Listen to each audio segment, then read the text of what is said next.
Mike Marlar could be chassis swapping yet again. Mansfield gets its first big touring race. We'll update some injured driver situations, empty seats at Knoxville. We'll talk about that and more. Let's go.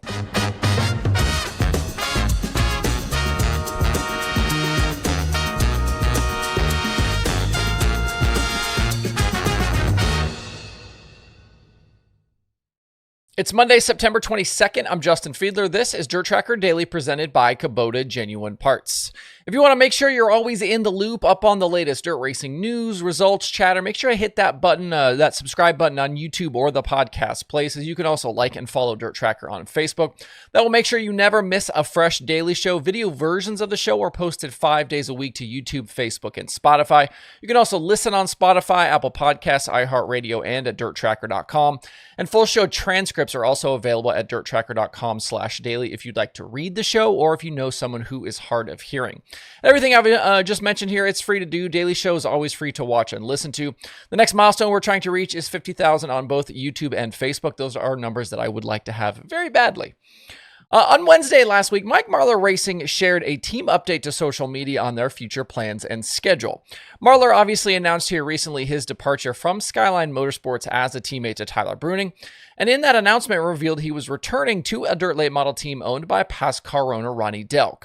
The update read, quote, "We're not sure when you'll see us back on the track just yet, but rest assured Delk Racing is working hard behind the scenes to gather the right equipment and put a schedule together, hoping for mid-October. Stay tuned for updates. Thanks so much for all the support and concern. It means the world to us," unquote. Marlar hasn't raced since missing the feature at the World 100, but another Eldora special event would fit nicely into that mid-October window. The Dirt Track World Championship obviously ends the Lucas season. That happens October 17th and 18th. If he wants to stay in the South, there's also World of Outlaws at Boot Hill the weekend before. There's Hunt the Front at Cherokee, Southern Nationals at Dixie, and Southern Thunder at Talladega. All potentially viable options for a Marlar return to racing. In that post, it was mentioned that the Delk team was working on gathering equipment, and this could be something to watch for. We've seen Marlar split time in 2025 between a Longhorn and an Infinity chassis. It was the Longhorn he drove at the World. But I was sent some information this week that Delk and Marlar just might be waiting on a new Rocket XR2 to be built. Marlar and Delk not strangers to Rocket chassis together, and given the lack of success Marlar has had this season, a new direction just might be what he needs. I believe Marlar and Delk made the switch to Longhorns later in 2021, if I remember correctly, but they were previously Rocket customers before that. A bunch of XR2s are now in the wild beyond just the Rocket house car. We've seen Jimmy Owens drive one, Tyler Erb, Dan Eber, Dennis Erb Jr., regional guys like Dalton Cook and Matt Cosner, among a bunch of others. Back with Delk, back potentially here with Rocket, Marlar throwing it back for sure here. Delk, Rocket, all of this stuff coming back together. One schedule note before we move on, Wednesday's FloRacing Night in America Series race at Haubstadt has been canceled because of weather. The race will not be made up. All that remains for the Flo Series late models is the finale at Sonoya in November. Bobby Pierce leads Jonathan Davenport for that series championship. Going back to this past weekend, I was surprised how many comments there were on the Daily Show yesterday about the crowd at Knoxville for the late model Knoxville Nationals. I think there were 3 or 4 comments about it, plus a bunch of replies. Most of the commenters wanting to know why the track looks so empty for the 3 days of the Lucas late model action. Like we see at Vado for the Wild West Shootout or up at Huset's, these comments seem like they come up every single year. For this event specifically, I do think it's a bit jarring that we see the Knoxville Nationals with sprint cars in August with that place absolutely packed to the gills, and then just 6 or so weeks later, you have what seems like a big late model event and the place looks empty. It's definitely a stark contrast. A few points, though, to consider. Knoxville holds over 21,000 people, and I think a decent portion of that, like 12 or 13,000, is just in that main front stretch grandstand. And that grandstand is 40 rows tall, just to give you some idea of the scale. On FloRacing or Dirt Vision, when the camera pans by, you can really only see some of those lower rows. And even on the drone shots, it was hard to see on Saturday night the capacity of those upper rows because of the shadows from the tower. So it's not, outside the realm of possibility that it would look empty. And if Knoxville is a third full, call it 7 or 8,000 people, it's going to look empty. I saw some replies where crowds by some people that were there were estimated in that 7,000 to 8,000 range, and that should be more than enough for this event to be okay financially. The total 3-day purse for this event is north of $350,000, and even if you only go with general admission seating prices, you need about 3,200 people each day to break even on the purse. That wouldn't obviously include pit passes, reserve seats, Knoxville suites, concessions, event sponsorship, and then other things they have to pay for. Obviously, the sanction fee, employees, all of that stuff. But it's also worth pointing out that, like Haubstadt, this track is located in sprint car country. Knoxville is literally called the sprint car capital of the world. It's going to be a tougher sell to get some of those area folks to come out for an event that's not wing sprint cars. The late model Knoxville Nationals have been happening since 2004, and I have a hard time believing that current track GM Jason Reed, his staff, and the Fair Board would keep putting this event on the schedule if it was just a major flop. I don't think this is an event I'd worry about too much, regardless of the optics of the crowd size. As we continue to follow the progress at Mansfield Speedway, new owner Matt Tifft is working on filling out the track schedule for 2026. It wasn't that long ago, literally a couple of weeks ago that we were talking about their comeback event for next year, which will feature late models, fast sprint cars, and modifieds. That's happening on May 2nd. And now they've got their first big touring series race scheduled.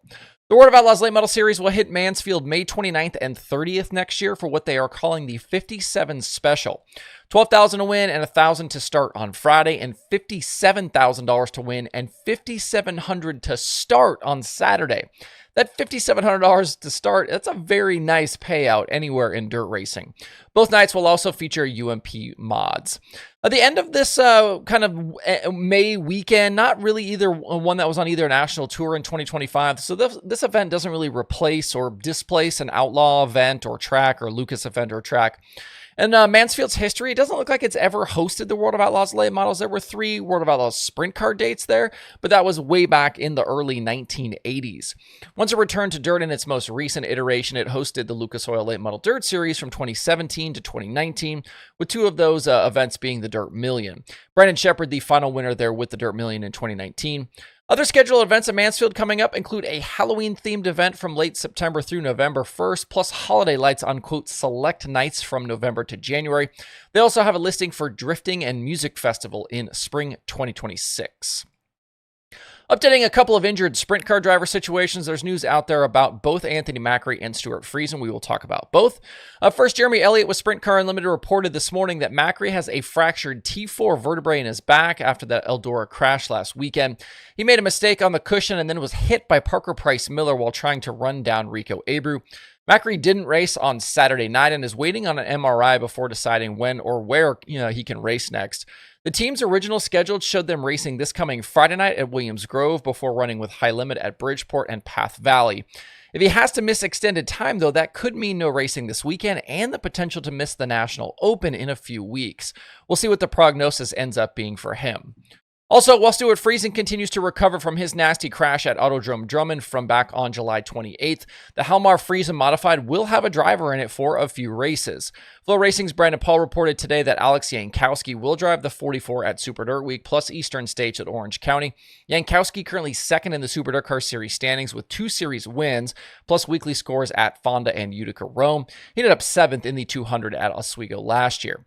Friesen was at the NASCAR truck race this past weekend and hopes to be ready in time for the 2026 NASCAR season. He did say he'd like to run World Finals if he can get some mobility back, but that might be wishful thinking. Finally today, for you non-David Gravel fans out there, he posted some t-shirt art that you might be interested in. And I'd be curious if you'd actually buy one of these. But earlier today, he posted to social media a mock-up of a shirt that says, quote, Golden Boy on the front with the World of Outlaws logo in the back, all obviously in the color gold. Certainly seen that moniker pop up a bunch of times in my own comment section, and apparently he's seen it too. The comments under those posts that he had up today are quite colorful, as you might have imagined. The shirt post coming just 2 days after winning the $83,000 Dennis Roth Classic and saying, quote, all these people booing, they can suck it, unquote. That's the show for today. Don't forget, if you want even more dirt racing content, make sure to follow DIRTRACKR across social media. That means Facebook, Instagram, TikTok, and more, wherever you are, so is DIRTRACKR. Hope you guys have a great rest of your Monday out there. We'll see you right back here tomorrow.